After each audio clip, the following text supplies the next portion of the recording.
Hey folks, Dennis here with Las Vegas Worm Farm and the Living Soil Community. Today what we're going to talk about is extract. It's about that time where some people are putting plants into the ground, so it's a good time to use an extract. Also, if the summer's coming around and it's starting to get extremely hot, it's a good time to use an extract. Making sure that we have all those microbes in the soil cycling what they need to cycle in order to get all the nutrients to your plants that your plants need in order to grow strong, happy, and healthy. And this works when they're in the summertime already in the ground or if you're just getting started with some seeds. So we want to make sure we have those microbes in the soil. What is an extract? Well, what we're doing with an extract is we're actually pulling the microorganisms off of the organic material, putting them in solution, and then pouring that solution onto our soil or next to the plant roots or wherever we're putting that liquid. This is making sure that we're getting all the microorganisms into the root zone where they can do all of the work for our plant, right? So if those microbes are doing work for the plant and giving all the nutrients, guess what I don't have to do? I don't have to fertilize. I don't have to provide any nutrients for the plant because those microbes are going to cycle those nutrients for me. All right. Now, what we talked about what is an extract. Now, how do we create an extract? No, that's not what I want to talk about. What I'm going to talk about is when you're creating an extract, the water that you use matters. Okay, let me explain. We said that when we're creating an extract, we're pulling microorganisms off of the organic material and we're putting them in solution. When we're doing that, what we don't want to do is we don't want to kill our microorganisms. And the best way to kill our microorganisms is by using chlorine. We use chlorine as an antibacterial to wipe down a bunch of other things. Guess what? It's in our tap water.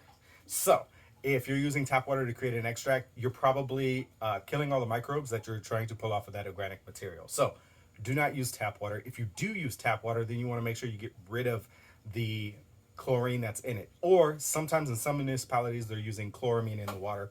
You would have to talk to your water district and see what they're actually using. But water, the types. Can we use spring water? Absolutely. You can use spring water. It's got minerals in it. It's kind of already stabilized. You're good to go. If you want to use that as for your extract, no problems with that. Well water, more than likely, you're probably good, but I don't know because I don't know what your well water looks like. So that's going to be dependent on your specific situation. The next thing people will ask me is, can I use RO water? Can you? Yes. Should you? Probably not. So because RO water has zero anything in it, it pulled everything out, it kind of has to rebalance itself. So when you're taking RO water and you're putting it in a soil solution, it will balance itself out first before it does anything else. And in that chemical reaction, when it's doing that, it is actually killing microorganisms. So can you use RO water? Yes, you can. Is it the best idea? Probably not. Is it better than tap water with chlorine in it? Yeah, probably. So these are the options that you kind of have. Now, the next question I always get is, okay, now I know what type of water to use and I know when to use my extract. How do I make an extract? Well, I think I got a video on that already on how to do it. But what you're actually going to do is you can take a biologically full or a compost worm castings, something that is finished being processed. You can take that material, you will put it into a bucket, and then you will add water to it.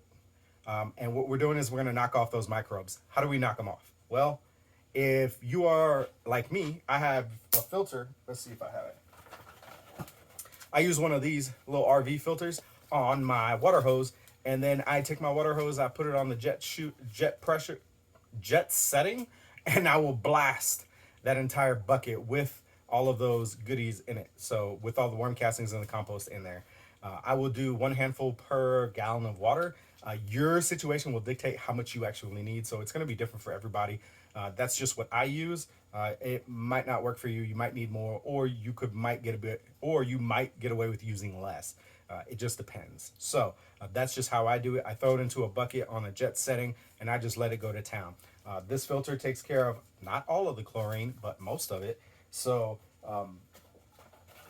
that's how I get around doing mine. Another option you have is if you have a container, let's say a container like this with a lid on it, right? What you can do is you can grab a handful of organic material, right? Compost, worm castings. Remember, it's got to be finished. If it's pre-composted or something like that, we don't want that. We want something that's been aged and matured and it's got all those good microbes in it. Not the stuff that's super young and potentially has some pathogens in it. We don't want to get anybody sick. We're going to take that material, you're going to put it into a container. You're going to add your water. You're going to take your lid, and you're going to put it on. And guess what you're going to do? You're going to shake it. You're going to do like this. One shake per second, right? And you're not doing it real hard, but you're doing it hard enough that you can get the microbes off. So I'm just shaking it just like this. That's all you got to do. 30 seconds is all you need, right? So if you got a little container, you can do a little container. If you got a big container, you can do a big container. It's up to you. It's however strong you are or however strong your kids are, because if you can get your kids to do it, that's probably a better bet than you doing all the labor for it.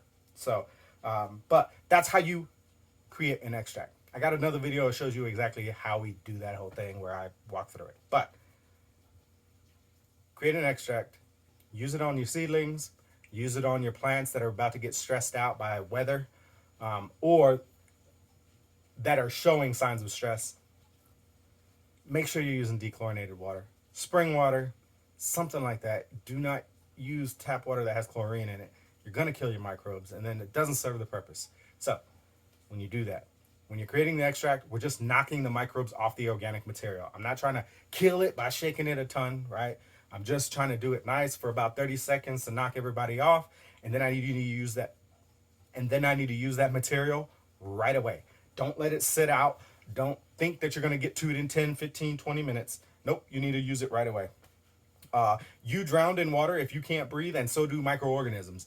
So if you leave the microbes in that water for too long, they're going to drown and they're going to die. So we need to use those guys right away. Pour those onto your seedlings, pour those onto your transplants, pour those onto your plants that are showing signs of stress or issues right away. Sweet. I think I've covered enough here. If you guys have more questions, you want more answers, let me know. I'm happy to answer them. You know where to find me, and we'll see you in the next video. Bye for now. Boop. Nope.